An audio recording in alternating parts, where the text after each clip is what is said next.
ಸೆಲೆಬ್ರಿಟಿಗಳಿಗೂ ನ್ಯಾಯ, ಸಾಮಾನ್ಯ ಜನರಿಗೂ ಒಂದು ನ್ಯಾಯ ಅನ್ನೋದು ಈ ಹಿಂದೆಯಿಂದಲೂ ಕೂಡ ಯಾವಾಗ್ಲೂ ಎಲ್ರಿಗೂ ಅನಿಸ್ತಿದ್ದಂಥ ಪ್ರಶ್ನೆ. ಈಗ ಮತ್ತೊಮ್ಮೆ ಅದು ಪ್ರೂವ್ ಆಗಿದೆ. ಅದು ರಜತ್ ಮತ್ತು ವಿನಯ್ ಗೌಡ ವಿಚಾರದಲ್ಲಿ. ಹೌದು, ಇವರಿಬ್ಬರನ್ನ ಬೆಳಗ್ಗೆ ಅರೆಸ್ಟ್ ಮಾಡಿದ್ರು, ಜೈಲಿಗೆ ಕರ್ಕೊಂಡು ಹೋಗ್ಬೇಕು ಅಂತ ಪ್ಲಾನು ಮಾಡಿದ್ರು. ಇವತ್ತು ನ್ಯಾಯಾಂಗದ ಮುಂದೆ ಅಂದ್ರೆ ಕೋರ್ಟ್ನ ಮುಂದೆ ಹಾಜರುಪಡಿಸಬೇಕಾಗಿತ್ತು. ಎಷ್ಟು ತಿಂಗಳು ಇವ್ರಿಗೆ ಶಿಕ್ಷೆ ಆಗ್ತಿತ್ತೋ, ಎಷ್ಟು ತಿಂಗಳು ಇವರು ಜೈಲಲ್ಲಿ ಇರ್ತಿದ್ರೋ ಗೊತ್ತಿಲ್ಲ. ಆದ್ರೆ ನಿನ್ನೆ ರಾತ್ರಿ ಪೊಲೀಸ್ ಸ್ಟೇಷನ್ ಅಲ್ಲಿ ಸಿಕ್ಕಾಪಟ್ಟೆ ಹೈಡ್ರಾಮಾ ಆಗೋಯ್ತು. ಎಷ್ಟರ ಮಟ್ಟಿಗೆ ಹೈಡ್ರಾಮಾ ಆಯಿತು ಅಂತಂದ್ರೆ, ನಿನ್ನೆ ಸಂಜೆವರೆಗೂ ಇವರಿಬ್ರು ಕಾಣಿಸ್ಕೊಂಡ್ಲೇ ಇಲ್ಲ, ಎಸ್ಕೇಪ್ ಆಗಿದ್ರು, ಫೋನ್ ಸ್ವಿಚ್ ಆಫ್ ಆಗಿತ್ತು. ರಜತ್ ಹೆಂಡತಿನ ಪೊಲೀಸ್ ಸ್ಟೇಷನ್ಗೆ ಕರ್ಸ್ಕೊಳ್ಳಲಾಗಿತ್ತು. ಅವ್ರ ಹೆಂಡತಿ ಹೋಗಿ ಏನ್ ಹೇಳಿದ್ರು, ಏನ್ ಬಿಟ್ರೋ ಗೊತ್ತಿಲ್ಲ. ಆದ್ರೆ ಸಂಜೆ ಅಷ್ಟೊತ್ತಿಗೆ ವಿನಯ್ ಮತ್ತು ಹಾಗೇನೆ ರಜತ್ ಇಬ್ರು ಪೊಲೀಸ್ ಸ್ಟೇಷನ್ ಅಲ್ಲಿ ಪ್ರತ್ಯಕ್ಷ ಆದ್ರು. ಇವರಿಬ್ರು ಅರೆಸ್ಟ್ ಆಗಿ ಇವತ್ತು ಜೈಲಲ್ಲಿ ಇರಬೇಕಾಗಿತ್ತು, ಆದ್ರೆ ಈಗ ಹೊರಗಿದ್ದಾರೆ. ಒಂದೇ ಒಂದು ಫೋನ್ ಕಾಲ್, ಒಂದೇ ಒಂದು ವ್ಯಕ್ತಿಯ ಎಂಟ್ರಿ, ಈ ಇಡೀ ಚಿತ್ರಣವೇ ಯೂಟರ್ನ್ ತೆಗೆದುಕೊಳ್ತು. ಬೆಳಗ್ಗೆ ನಿಜವಾದ ಲಾಂಗ್ ಆಗಿದ್ದು ಸಂಜೆ ಫೈಬರ್ ಲಾಂಗ್ ಅಂತ ಆಯಿತು. ಹಾಗಿದ್ರೆ ಏನೆಲ್ಲ ಹೈಡ್ರಾಮಾ ಆಯಿತು? ಇವರು ಬೆನ್ನಿಗೆ ನಿಂತಿದ್ದು ಯಾರು? ಇದೆಲ್ಲವನ್ನ ಈ ವಿಡಿಯೋದಲ್ಲಿ ಹೇಳ್ತಾ ಹೋಗ್ತೀವಿ. ಆದರೆ ಇಲ್ಲಿವರೆಗೂ ನಿಮ್ಮ ಮೆಘಾ ಸುದ್ದಿಯನ್ನು ಸಬ್ಸ್ಕ್ರೈಬ್ ಮಾಡಿಲ್ಲ ಅಂದರೆ ಈಗಲೇ ಸಬ್ಸ್ಕ್ರೈಬ್ ಮಾಡಿ. ಹೆಚ್ಚಿನ ಮಾಹಿತಿಗಾಗಿ ಬೆಲ್ ಐಕಾನ್ ಪ್ರೆಸ್ ಮಾಡೋದನ್ನು ಮರಿಬೇಡಿ. ಎಸ್, ನಿನ್ನೆ ನಿಮ್ಮೆಲ್ರಿಗೂ ಗೊತ್ತಿರೋ ಹಾಗೇನೆ ರಜತ್ ಮತ್ತು ವಿನಯ್ ಮೇಲೆ FIR ದಾಖಲಾಗತ್ತೆ. ಪೊಲೀಸ್ ಠಾಣೆಗೆ ಇವರಿಬ್ಬರನ್ನು ಕರ್ಕೊಂಡು ಹೋಗಬೇಕು ಅನ್ನುವಂಥ ಪ್ಲಾನು ಆಗತ್ತೆ. ಮಧ್ಯಾಹ್ನ ಬಂಧನ ಆಗತ್ತೆ, ಮಧ್ಯರಾತ್ರಿ ಬಿಡುಗಡೆ ಆಗತ್ತೆ. ಏನಿದು ಪೊಲೀಸ್ರೆ ಅನ್ನುವಂಥ ಪ್ರಶ್ನೆ ಹುಟ್ಕೊಳ್ಳುತ್ತೆ.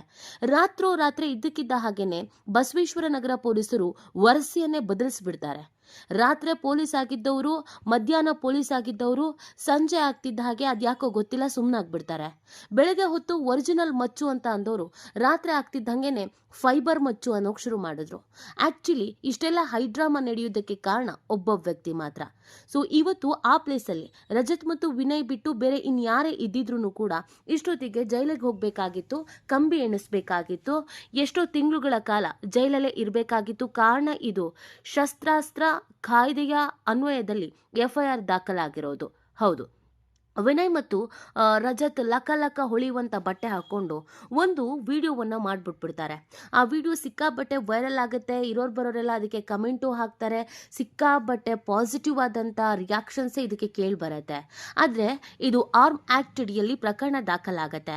ಭಯದ ವಾತಾವರಣವನ್ನು ಸೃಷ್ಟಿ ಮಾಡಿದ್ದಾರೆ ಮತ್ತು ಸೋಷಿಯಲ್ ಮೀಡಿಯಾದಲ್ಲಿ ಈ ಥರದೊಂದು ವಿಡಿಯೋವನ್ನು ಹಾಕೋದು ತಪ್ಪು ಅನ್ನುವಂಥ ಕಾರಣಕ್ಕಾಗಿ ಬಸವೇಶ್ವರ ನಗರ ಪೊಲೀಸ್ ಠಾಣೆಗೆ PSI ಸೋಷಿಯಲ್ ಮೀಡಿಯಾ ಇನ್ಚಾರ್ಜರ್ ಇವ್ರ ಮೇಲೆ ಕಂಪ್ಲೇಂಟ್ ಅನ್ನ ಕೊಡ್ತಾರೆ. ಹಾಗಾಗಿ ಇವರಿಬ್ರು ಮೇಲೂ ಕೂಡ ಶಸ್ತ್ರಾಸ್ತ್ರ ನಿಷೇಧ ಕಾಯ್ದೆ ಅಡಿಯಲ್ಲಿ ನಿಷೇಧಿತ ಮಾರಕಾಸ್ತ್ರವನ್ನ ಸಾರ್ವಜನಿಕವಾಗಿ ಬಳಕೆ ಮಾಡಿದ್ದಾರೆ ಅನ್ನುವಂಥ ಹಿನ್ನೆಲೆಯಲ್ಲಿ ಇವರಿಬ್ಬರ ವಿರುದ್ಧವೂ ಕೂಡ FIR ದಾಖಲಾಗತ್ತೆ.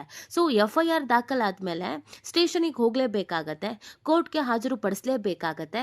ಕೋರ್ಟ್ನಲ್ಲಿ ಈ ನಿಷೇಧಿತ ಮಾರಕಾಸ್ತ್ರ ಬಳಕೆ ಮಾಡಿದ ಹಿನ್ನೆಲೆಯಲ್ಲಿ ಎಷ್ಟು ತಿಂಗಳುಗಳ ಕಾಲ ಇವ್ರ ವಿರುದ್ಧ ಜೈಲಲ್ಲಿ ಇರಬೇಕು ಅನ್ನುವಂಥ ಒಂದು ಜಡ್ಜ್ಮೆಂಟ್ ಬರುತ್ತೋ, ಆದೇಶ ಬರುತ್ತೋ, ಅದೇ ರೀತಿಯಾಗಿ ಇವರು ಆ ಜೈಲಲ್ಲಿ ಇರಬೇಕಾಗಿತ್ತು. ಆದರೆ ಆಗಿದ್ದೆಲ್ಲವೂ ಉಲ್ಟಾ. ಹೌದು, ಇಬ್ರು ಬಿಗ್ ಬಾಸ್ ಸೀಸನ್ನ ಕಂಟೆಸ್ಟ್ಗಳು, ಇಬ್ರು ರೆಬಲ್ ಆಟಿಟ್ಯೂಡ್ನಲ್ಲಿ ಪ್ರತಿಸ್ಪರ್ಧಿಗಳ ಮೇಲೆ ರಾಂಗ್ ಆಗ್ತಾ ಇದ್ದಂಥ ರೆಬಲ್ ಬಾಯ್ಸು. ಆದರೆ ಲಾಂಗ್ ಹಿಡಿದ ಮೇಲೆ ಇಬ್ರು ಹಣೆ ಬರ ಚೇಂಜ್ ಆಗಿತ್ತು. ಇಬ್ರು ಮಂಕ್ ಆಗ್ಬಿಟ್ಟಿದ್ರು. ಯಾಕೆ ಅಂತ ಅಂದರೆ, ನಾವು ಜೈಲಿಗೆ ಹೋಗ್ತೀವಿ, ಪೊಲೀಸ್ ಸ್ಟೇಷನಿಗೆ ಹೋಗ್ತೀವಿ ಅನ್ನೋದು ಸ್ವತಃ ಅವರು ಕೂಡ ಊಹಿಸಿರ್ಲಿಲ್ಲ.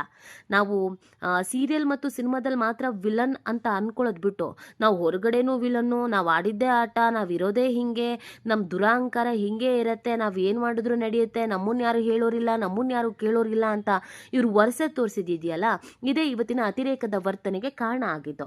ನೋಡಿ, ಈ ವಿಚಾರದಲ್ಲಿ ಏನಾಯ್ತು ಅಂದ್ರೆ, ವಿನಯ್ ಗೌಡ ಮತ್ತು ರಜತ್ ಮಚ್ಚು ಪ್ರದರ್ಶಿಸಿದ ಕೇಸ್ನಲ್ಲಿ ಬಸವೇಶ್ವರ ನಗರ ಪೊಲೀಸರು ರಾತ್ರೋರಾತ್ರಿ ವರ್ಷನ ಬದಲಿಸಿಬಿಟ್ಟಿದ್ದಾರಾ ಅನ್ನುವಂಥ ಪ್ರಶ್ನೆ ಈಗ ಎಲ್ಲ ಮಾಧ್ಯಮಗಳಲ್ಲೂ ಕೇಳಿ ಬರ್ತಾ ಇದೆ.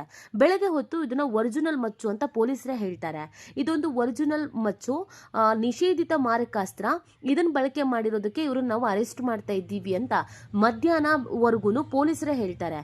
ಆದ್ರೆ ರಾತ್ರಿ ಆಗ್ತಿದ್ದ ಹಾಗೇನೆ ಇದು ಒರಿಜಿನಲ್ ಮಚ್ಚಲ್ಲ, ಇದು ಫೈಬರ್ ಮಚ್ಚು ಅಂತ ಅಚ್ಚರಿಯ ಹೇಳಿಕೆಯನ್ನ ಪೊಲೀಸರೇ ನೀಡ್ತಾರೆ. ರೀಲ್ನಲ್ಲಿ ಬಳಸಿದ ಮಚ್ಚನ್ನ ಆರೋಪಿಗಳು ಪೊಲೀಸರಿಗೆ ಕೊಟ್ಟಿದ್ದಾರೆ. ಆದ್ರೀಗ ಇಬ್ಬರ ಕೈನಲ್ಲಿ ರಾರಾಜಿಸಿದ್ದಂತಹ ಮಚ್ಚು ಫೈಬರ್ ಇಂದ ಮಾಡಿದ್ದು ಅಂತ ಪೊಲೀಸರು ಹೇಳ್ತಿದ್ದಾರೆ. ಇದನ್ನೇ ನೆಪ ಮಾಡಿಕೊಂಡು ಪೊಲೀಸ್ ಠಾಣೆಯಿಂದ ವಿನಯ್ ಗೌಡ ಹಾಗೂ ರಜತನ್ನ ರಾತ್ರೋರಾತ್ರಿ ಬಿಡುಗಡೆ ಮಾಡಿದ್ದಾರೆ. ಆರೋಪಿಗಳ ಮಾತನ್ನ ಕೇಳಿ ಫೈಬರ್ ಮಚ್ಚು ಎಂಬ ನಿರ್ಧಾರಕ್ಕೆ ಪೊಲೀಸರು ಬಂದಿದ್ದಾರೆ. ಇದೀಗ ನೋಟಿಸ್ ನೀಡಿ ಆರೋಪಿಗಳನ್ನ ಬಿಟ್ಟು ಕಳಿಸಿದ್ದು ಮತ್ತೆ ಇವತ್ತು ಬೆಳಗ್ಗೆ 10:30ಕ್ಕೆ ಠಾಣೆಗೆ ಬರಬೇಕು ಅಂತ ಪೊಲೀಸರು ಸೂಚಿಸಿದ್ದಾರೆ. ಈ ರೀಲ್ಸ್ ಗೀಳು ಇಬ್ಬರು ಸ್ಟಾರ್ಸ್ ಗಳನ್ನ ಸಂಕಷ್ಟಕ್ಕೆ ತಳ್ಳಿದ್ದು ಹೌದು. ಬೆಳಗ್ಗೆ ಎಲ್ಲ ಒರಿಜಿನಲ್ ಮಚ್ಚಾಗಿದ್ದು ರಾತ್ರಿ ಆಗ್ತಿದ್ದಂಗೆನೆ ಫೈಬರ್ ಮಚ್ಚಾಗೋದಕ್ಕೆ ಕಾರಣ ಒಂದೇ ಒಂದು ಫೋನ್ ಕಾಲ್. ಹೌದು, ಎಲ್ರಿಗೂ ಗೊತ್ತಿರೋ ಹಾಗೇನೆ ರಜತ್ ಆಗಿರ್ಬೋದು, ವಿನಯ್ ಆಗಿರ್ಬೋದು. ಸೊ ಇಬ್ರು ಬಹಳ ವರ್ಷಗಳಿಂದ ಬೆಂಗಳೂರಿನಲ್ಲಿರೋದು. ಇವ್ರುಗಳಿಗೂ ಕೂಡ ಹಳೆ ಡಾನ್ಗಳು, ರೌಡಿಗಳು ಮತ್ತು ಒಂದಷ್ಟು ಪ್ರಮುಖ ವ್ಯಕ್ತಿಗಳ ಪರಿಚಯವೂ ಇದೆ, ಒಡನಾಟವೂ ಇದೆ. ಅದರಲ್ಲೂ ರಜತ್ ಅವರ ಮಾವ ಬೆಂಗಳೂರಿನಲ್ಲೇ ಇರೋದ್ರಿಂದ ಒಂದಷ್ಟು ಉದ್ಯಮಗಳನ್ನ ಕೂಡ ಮಾಡ್ತಾ ಇದ್ದಾರೆ. ಸೊ ಇವ್ರಿಗೆಲ್ಲ ಒಂದೊಳ್ಳೆ ಬ್ಯಾಕ್ ಗ್ರೌಂಡ್ ಅನ್ನೋದಿದೆ, ಎಲ್ಲದಕ್ಕಿಂತ ಹೆಚ್ಚಾಗಿ ದುಡ್ಡು ಇದೆ. ಯಾರ ಕಡೆಯಿಂದ ಕಾಲ್ ಬಂತೋ, ಯಾವ ವ್ಯಕ್ತಿ ಕಡೆಯಿಂದ ಕಾಲ್ ಬಂತೋ, ಅಥವಾ ಅಲ್ಲಿ ಏನು ಹೈಡ್ರಾಮಾ ಆಗೋಯ್ತೋ ಅಥವಾ ಏನಾಯ್ತೋ ಗೊತ್ತಿಲ್ಲ, ಸಡನ್ ಆಗಿ ಪೊಲೀಸರೇ ಯೂ-ಟರ್ನ್ ಹೊಡೆದ್ಬಿಟ್ರು. ಇಬ್ರು ರಾತ್ರಿ ಕಳಿಸಿದ್ರು. ಒಂದಿನಾದ್ರೂ ಜೈಲಲ್ಲಿ ಇರ್ತಿದ್ರು, ಆದ್ರೆ ಪೊಲೀಸರು ಅದಕ್ಕೆ ಅವಕಾಶ ಕೊಡ್ಲಿಲ್ಲ. ಇದೆಲ್ಲ ನೋಡ್ತಾ ಇದ್ರೆ ಸಾಮಾನ್ಯ ಜನರಿಗೆ ಅನ್ಸೋದು ಒಂದೇ ಪ್ರಶ್ನೆ, ಎಷ್ಟೋ ದೊಡ್ಡ ದೊಡ್ಡ ಪ್ರಕರಣಗಳಲ್ಲೂ ಕೂಡ ಸೆಲೆಬ್ರಿಟಿಗಳಿಗೆ ಬೇಲ್ ಸಿಗತ್ತೆ, ಸೆಲೆಬ್ರಿಟಿಗಳು ಹೊರಗಡೆ ಬಂದ್ಬಿಡ್ತಾರೆ, ಅಥವಾ ಒಂದಿನ ಜೈಲಲ್ಲಿ ಕಳೆಯೋದಕ್ಕೂ ಕೂಡ ಅವ್ರ ಕೈಲಿ ಸಾಧ್ಯ ಆಗೋದಿಲ್ಲ. ಒಂದು ಇನ್ಫ್ಲುಯೆನ್ಸ್ ಮಾಡ್ಕೊಂಡು ಯಾರೋ ಹತ್ರ ಡೀಲ್ ಮಾಡಿಸ್ಕೊಂಡು ಹೊರಗೆ ಬರ್ತಾರೆ. ಅದೇ ನಮ್ಮಂತ ನಿಮ್ಮಂತ ಸಾಮಾನ್ಯ ಜನರಾಗಿದ್ರೆ ಪೊಲೀಸರು ಬಿಟ್ಬಿಡ್ತಿದ್ರ, FIR ಹಾಕಿ ಒಳಗ್ ತಳ್ತಾ ಇದ್ರು. ಸೊ ಈ ಕಾನೂನು ಅನ್ನೋದು ಕೇವಲ ನಮ್ಗಳಿಗೆ ಮಾತ್ರನಾ? ಹಾಗಿದ್ರೆ ಸೆಲೆಬ್ರಿಟಿಗಳಿಗೆ ಆ ಕಾನೂನು ಇಲ್ವಾ ಅನ್ನೋದೇ ಪ್ರಶ್ನೆ. ಈ ಬಗ್ಗೆ ನಿಮ್ಗೇನ್ ಅನ್ಸುತ್ತೆ ಅನ್ನೋದನ್ನ ನೀವು ಕೂಡ ಕಮೆಂಟ್ ಮಾಡಿ ನಿಮ್ಮ ಅನಿಸಿಕೆ ಮತ್ತು ಅಭಿಪ್ರಾಯವನ್ನ ತಿಳಿಸಬಹುದು.